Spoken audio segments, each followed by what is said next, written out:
हर छठ व्रत कथा, हल षष्ठी व्रत कथा। नमस्कार भाइयों बहनों, जय माँ गायत्री। आप सभी का मेरे YouTube चैनल शुभकर माही अष्टों में स्वागत है। आज के इस वीडियो में सुनेंगे हल षष्ठी व्रत कथा। इसको हर छठ, हल छठ के नाम से जाना जाता है।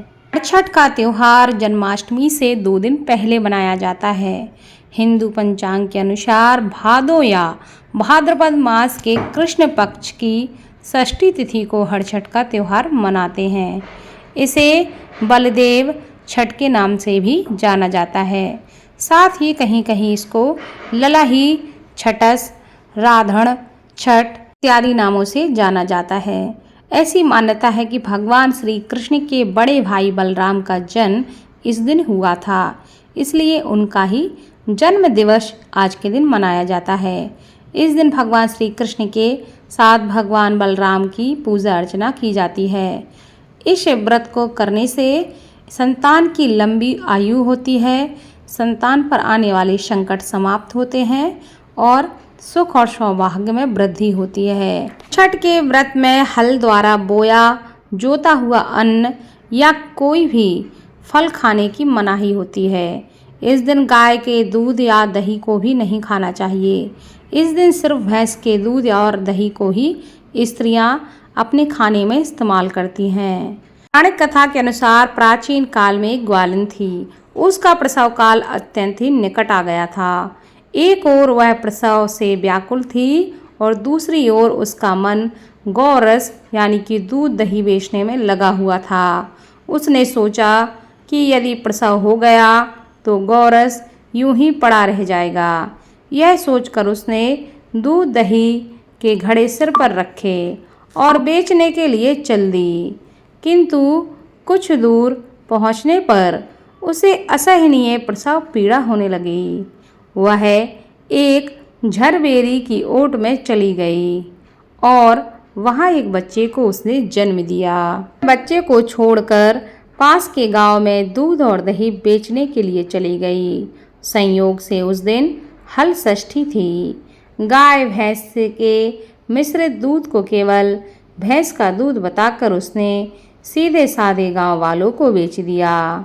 उधर जिस झरवेरी के नीचे उसने बच्चे को छोड़ा था, उसके समीप ही खेत में एक किसान हल जोत रहा था।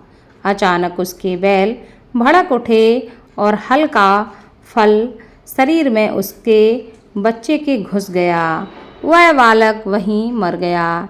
इस घटना से किसान बहुत दुखी हुआ, फिर भी उसने हिम्मत और धैर्य से कार्य किया। वह घबराया नहीं। उसने झरवेरी के कांटों से ही बच्चे के चिरे हुए पेट में टाँके लगाए और उसे वहीं छोड़कर चला गया। कुछ देर बाद ग्वालिन दूध बेचकर वहां आ पहुंचती है। बच्चे की ऐसी दशा देखकर उसे समझते देर नहीं लगी कि यह सब उसके पाप की सजा है। वह सोचने लगी कि यदि मैंने झूठ बोलकर गाय का दूध न बेचा होता और गांव की स्त्रियों का धर्म भ्रष्ट न किया होता तो मेरे बच्चे की यह दशा न होती। अतः मुझे लौटकर सब बातें गांव वालों को बताकर प्रायश्चित करना चाहिए। ऐसा सोचकर उसने दृढ़ निश्चय किया और वह गांव पहुंच जाती है जहां उसने दूध दही बेचा था। वह गली गली घूम घूम कर अपनी करतूत और उसके फल स्वरूप मिले दंड का बखान करती है। तब स्त्रियों ने स्वधर्म रक्षार्थ और उस पर दया रहम खाकर उसे क्षमा कर दिया और उसे आशीर्वाद दिया।